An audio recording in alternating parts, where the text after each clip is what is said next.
There are a number of lakes, ponds, and even rivers in Waupaca County that produce largemouth bass, but here are some tips on tackle and strategy for catching these fish during the warm water months.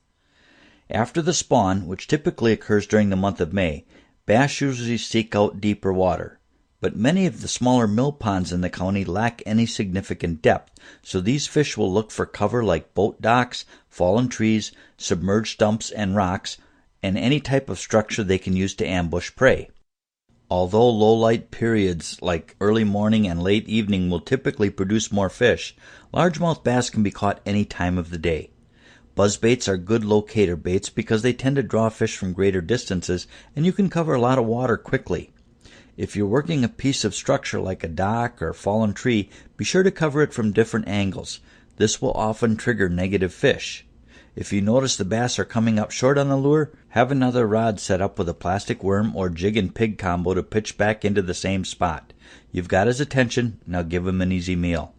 Soft swim baits like the Strike King Shadowlicious or the Bunny Minnow are great baits any time of the year, but their ability to be rigged weedless makes them very popular during the summer months.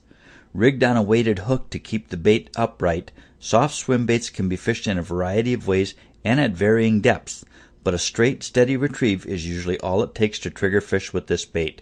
Plastic worms are without a doubt the most popular bass bait on the market, but there are many different ways to fish a plastic worm, and knowing the different types of presentations and how to use them can make or break your day on the water.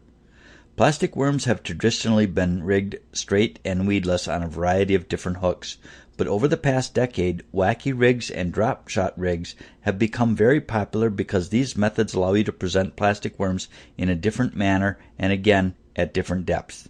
Spinner baits and crankbaits are also great baits for bass, but are typically more effective and enjoyable to fish in lakes that don't have heavy weed growth.